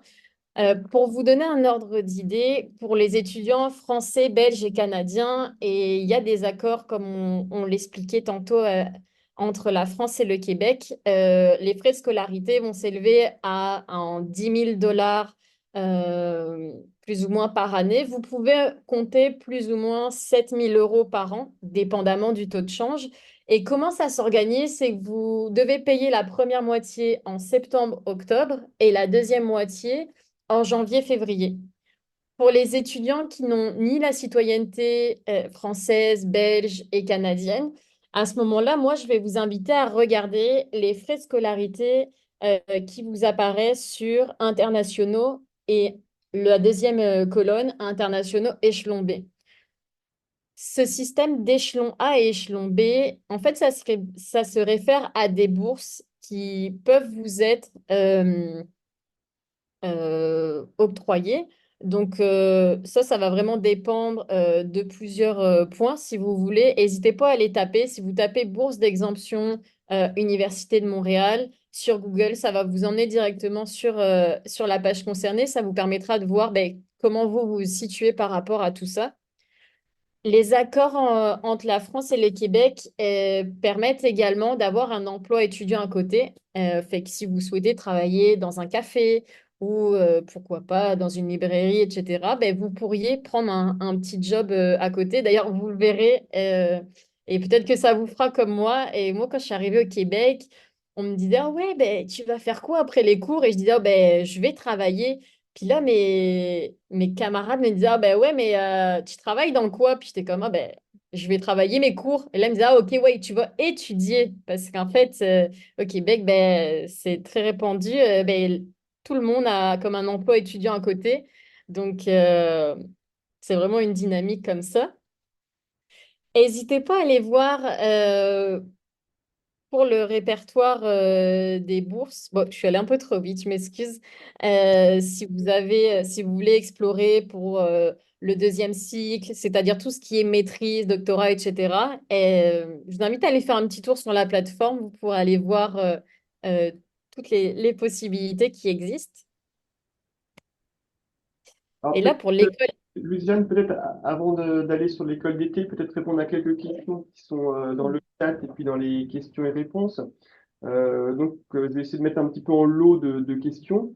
Il y en a une notamment qui concerne donc plusieurs étudiants sur des questions spécifiques, sur des filières qui sont Mhm. trop, voire pas accessibles aux internationaux. C'est par exemple la médecine, vétérinaire, par exemple, ces questions-là. Est-ce que vous pouvez en dire deux mots? Oui, alors en fait, les programmes de santé comme nutrition, médecine, médecine vétérinaire, dentaire, physiothérapie. Donc, physiothérapie, c'est le masseur-kinésithérapeute, comme on l'appelle en France. Ce sont des programmes, en fait, qui sont restreints pour les citoyens canadiens ou résidents permanents. En fait, ça, c'est une mesure qui est gouvernementale. On n'a pas la main mise là-dessus. Par contre, pour ceux qui sont intéressés par les programmes de sciences infirmières. Donc, c'est tout ce qu'on retrouve pour le métier d'infirmier par la suite. Ça, c'est ouvert aux étudiants internationaux. Donc, si jamais c'est des choses qui vous intéressent, bah, n'hésitez pas, c'est entièrement possible. Je veux juste attirer l'attention, puis moi, c'est quelque chose que j'ai vraiment découvert quand je suis arrivée au Québec. Euh, N'hésitez pas à aller voir dans tous ces domaines. Vous pouvez retrouver des métiers connexes. Par exemple, ben, c'est pas possible d'étudier pharmacie pour devenir pharmacien, mais si vous êtes intéressé par tout ce qui est médicaments, développement, etc., ben ça, c'est des domaines dans lesquels vous pourriez en fait faire des études euh, sans problème.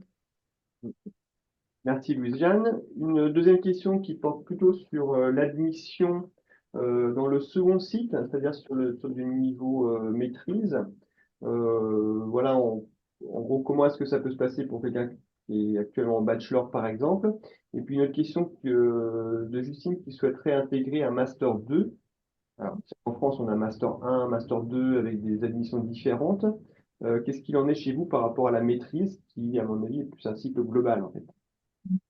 Alors, en fait, pour la maîtrise, et là, ben, ça tombe bien qu'on soit resté sur cette diapositive, c'est un peu différent. Pour la maîtrise, oui, on va vous demander vos résultats scolaires, mais on va aussi vous demander, au moment auquel vous allez appliquer, de nous fournir des documents supplémentaires. Par exemple, on peut vous demander un CV, une lettre de motivation, etc. Bon, c'est sûr que ça paraît très vague quand je vous le dis comme ça, mais là, si par exemple vous me dites, oh ben moi je suis intéressée par la maîtrise en neurosciences. Mais là, vous pourriez aller voir sur la fiche descriptive, comme on a vu tantôt, quelles sont les conditions d'admission et les documents qui vous seront demandés. Euh, pour les maîtrises, il y a trois types de profils qu'on peut retrouver.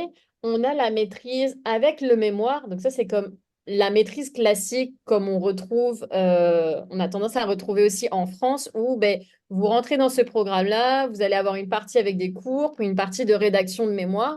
On va avoir la maîtrise avec travail dirigé. Et là, le travail dirigé, ça s'adresse aux étudiants qui, OK, ils veulent pas forcément faire de la recherche de la même envergure qu'un mémoire, mais ils aimeraient ça quand même rédiger. Fait que la maîtrise avec travail dirigé pourrait vous permettre d'avoir cet intermédiaire un peu plus, disons, professionnel que le mémoire traditionnel. Et on a aussi la maîtrise avec stage. Fait que là, pour ça, ben, vous pourriez, par exemple, moi, je pense à la maîtrise en affaires publiques, donc ça s'appelle la MAPI. C'est en lien avec les sciences politiques également, où vous pourriez ben, faire vos sessions de cours de maîtrise, puis après décider de faire un stage qui va vous permettre de compléter vos 2 années de maîtrise. Et bien sûr, pour le côté en fait frais annuels, etc. Alors pour la maîtrise, la particularité pour les Français, Belges et Canadiens, c'est que là, les frais de scolarité vont être moins importants que ce que vous voyez à l'écran. Vous pourriez compter plutôt et je vais vous donner en euros, comme ça pourrait être un petit peu plus concret, plus ou moins 3 500 euros canadiens. Mais encore une fois, je sais, c'est beaucoup d'informations, mais je vous promets, c'est accessible sur la plateforme. Donc, n'hésitez pas, paniquez pas. Vous pourrez retrouver tout ça noir sur blanc. Merci Louise-Jeanne. J'avais une dernière question pour vous et après peut-être une pour Catherine. Pour un jeune qui serait issu d'une filière plus technologique, type baccalauréat STMG, en technologie du management et de la gestion, est-ce que c'est possible d'intégrer l'université? Oui, c'est possible. En fait, ça va vraiment dépendre du domaine qui va intéresser cette personne-là. Et, et c'est là vraiment où j'invite cette personne à utiliser l'outil bac à bac. Parce qu'elle va pouvoir sélectionner, par exemple, le baccalauréat qu'elle voudrait intégrer à l'UDM. Et en sélectionnant ces options, elle va savoir concrètement est-ce qu'elle a les prérequis. Et si elle n'a pas les prérequis, on va lui proposer un programme d'accueil. Et ça, c'est mon expérience personnelle et ce pourquoi moi j'avais choisi le Québec. En fait, pour moi, le Québec, c'est le champ des possibles. C'est les portes ne se ferment pas, mais c'est plutôt à quel point vous avez envie d'intégrer ce programme et à quel point vous êtes prêt ben, à vous impliquer pour y arriver. Si admettons, je sais pas, prenons le cas de STMG, là vous me dites, ah ben le programme qui m'intéresse, c'est un programme qui me demande des mathématiques. Puis moi, j'avais pas cette option-là pendant mon baccalauréat en France. Mais là, via le programme d'accueil, le jeune pourra aller chercher les connaissances et les compétences dont il a besoin pour que l'année d'après, il puisse postuler dans le programme de son choix. Merci Louise-Jeanne pour ce vraiment complément d'information. Après, c'est une autre question qui était un petit peu plus générale et qui peut s'adresser à la fois pour la partie cégep et la partie université. C'est comme il y a deux périodes d'entrée, donc l'automne et à l'hiver. Est-ce qu'il y en a une qui est plus conseillée que l'autre? Est-ce que vous avez un avis là-dessus? Oui, l'automne, les programmes sont davantage ouverts. Il y a beaucoup de programmes qui sont fermés à l'hiver. Puis automatiquement, dans certains cégeps, vu que c'est des petits cégeps, quand on rentre à l'hiver, c'est automatiquement qu'on va avoir un semestre de plus. Donc, mettons qu'on prend la technique, au lieu d'avoir 6 semestres, on va en avoir 7 parce qu'on rentre à l'hiver. Puis les cours d'automne, c'est pour finir en même temps que tous doivent finir en mai. Donc, ça fait une session supplémentaire. Mais c'est pas déconseillé, c'est juste qu'il faut l'avoir en tête si on applique euh, pour la session d'hiver. D'accord. Et d'une manière générale, peut-être pour l'adaptation, pour un jeune Français qui arriverait au Québec, c'est peut-être mieux d'arriver fin août qu'en plein cœur de l'hiver, au mois de Oui. janvier. Des fois, en janvier, il peut faire -25 là. C'est un peu plus difficile des fois. Ça nous fait moins aimer l'hiver. Voilà. Merci, Catherine. Louise-Jeanne, on va vous laisser finir, parce que je vois qu'il est déjà 19 heures. On va essayer d'aller rapidement sur la fin maintenant. Alors, l'école d'été, en fait, c'est réservé aux jeunes entre 14 et 17 ans. C'est ouvert à l'international, donc la France, l'Amérique latine, etc. L'idée, c'est que pendant 2 semaines au mois de juillet, vous soyez plongé en plein milieu universitaire, mais également au cœur même de Montréal, pour que vous puissiez d'un côté vous faire une idée de, OK, est-ce que ça pourrait vraiment me plaire étudier à l'IDM, à l'international, mais également les domaines d'études qui vous intéressent? Parce que pendant ces 2 semaines, alors déjà, on sera tous ensemble sur le campus, donc on sera logé comme un étudiant dans les résidences universitaires.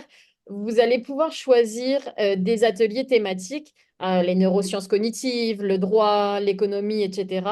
Puis le reste du temps, on va aller visiter tous ensemble. Donc, comme on dit, on lie l'utile à l'agréable. Donc, ça vous donnera un premier contact concret, vous dire est-ce que oui ou non, ça répond à vos attentes et à vos rêves. Si vous avez des questions par rapport à l'école d'été, n'hésitez pas. Là, j'ai pas mis de QR code par rapport à ça, mais si vous tapez école d'été Université de Montréal, vous pourrez aller voir directement. En tout cas, pour cette année, l'admission a commencé pour l'école d'été, donc c'est possible de postuler juste dès maintenant. Et peut-être pour finir, j'ai un dernier petit vidéo et puis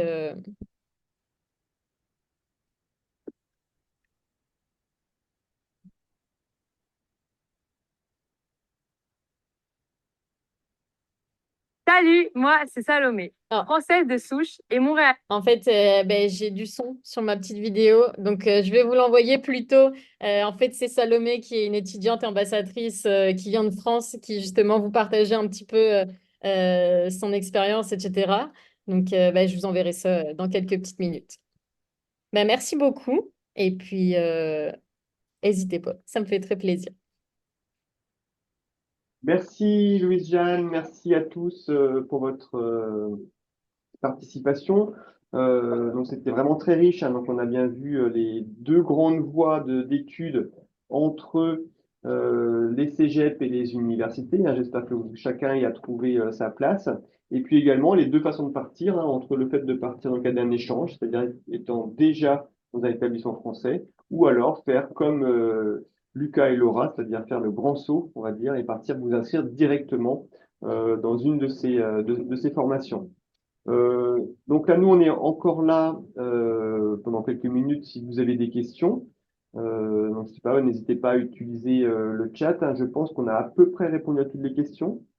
Peut-être si j'en pardon, une dernière, peut-être, est-ce qu'il y a un accompagnement spécifique des élèves qui auraient des difficultés ou des problèmes de santé, ou je vois plus largement sur des jeunes qui auraient différents troubles 10, par exemple.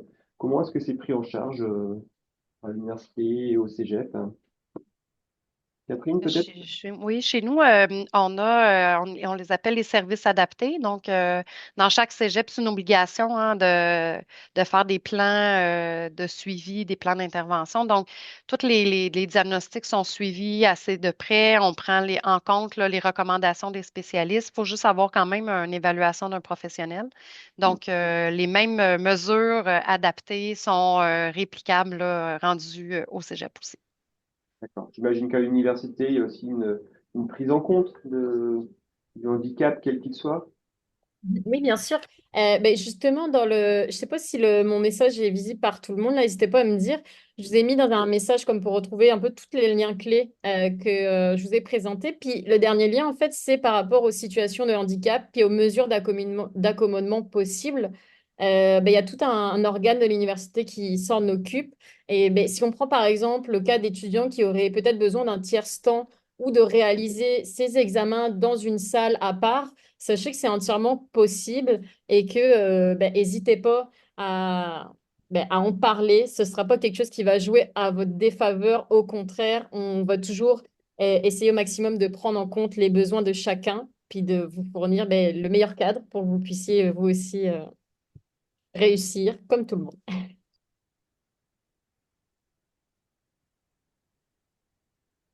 Voilà, j'ai remis votre message, parce qu'il il était que pour les hôtes et panélistes. Là, maintenant, tout le monde le voit. Voilà, n'hésitez pas à contacter Louise, Jeanne ou Catherine, bien sûr, si vous avez des questions par la suite. J'en profite, Sylvain, je vous en ai pas parlé tantôt. On sera présent au salon l'étudiant à Lyon du 10 au 12 janvier prochain. Fait que n'hésitez pas si vous avez des questions. J'aurai pas la chance d'y être moi cette année, mais vous pourrez retrouver mes collègues qui auront tout aussi hâte de vous rencontrer et puis de pouvoir échanger avec vous. Merci Louise Jeanne et n'hésitez pas à venir. Nelly sera également le dimanche matin, le 12 janvier à 10 heures, hein, pour participer à une conférence sur la mobilité internationale, donc en partenariat également avec d'autres établissements français, donc enfin, lyonnais notamment, les universités, les IUT, pour expliquer un petit peu voilà, comment partir de façon autonome ou dans le cadre d'échanges en fait. Mm. Les cégeps aussi ils seront présents à Lyon. Tout à fait. Donc là, je vois que voilà, Juliette sera à Lyon, donc vous aurez peut-être l'occasion de la rencontrer. Donc on va pouvoir mettre un terme à ce webinaire, pardon. Peut-être juste Lucas et Laura, est-ce que vous avez en tant qu'étudiant un dernier petit mot à dire à nos étudiants français qui hésiteraient encore avant de partir au Québec? Pour ma part, je leur dirais de pas hésiter là, parce que c'est la meilleure décision qu'on peut prendre là, de partir tout seul. Ça fait peur au début, mais du moment qu'on est posé puis qu'on fait notre chemin tout seul, là, on y arrive. Puis c'est ça, faut pas lâcher, puis on est tous capables de faire ça. Merci Laura. Exact. Je rejoins le point de Laura, puis vous allez-y, puis foncez. Trop de questions, des fois on peut se perdre, fait que allez-y, ça va être votre meilleure décision. D'accord. Merci. Donc là, juste pour répondre à une dernière question, donc le salon d'étudiants se déroule à Eurexpo, donc, sur le côté est de Lyon. Donc voilà, est-ce que vous avez un dernier petit mot aussi, Catherine, Luce-Jeanne, Nelly, pour nos étudiants? Mais je dirais de ne pas hésiter, que c'est souvent une expérience qui change une vie, effectivement. Ça fait des fois un tournant dans notre vie.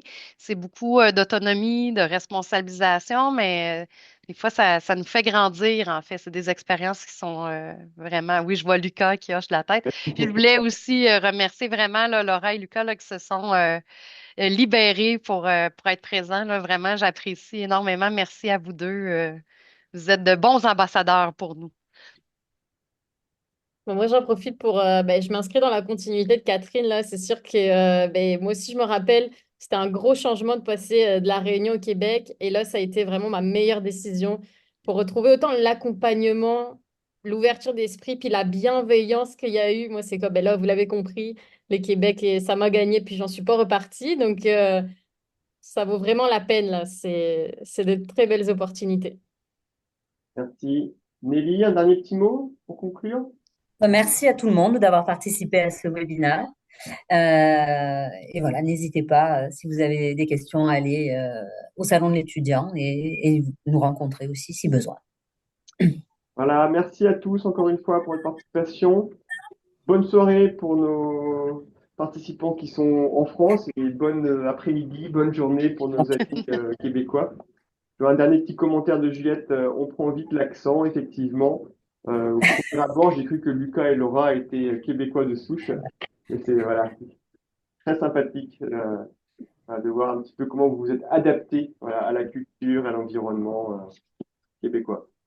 Voilà, je vous remercie à tous. Bonne fin de soirée. Au Merci revoir. à tous. Soirée. Au revoir.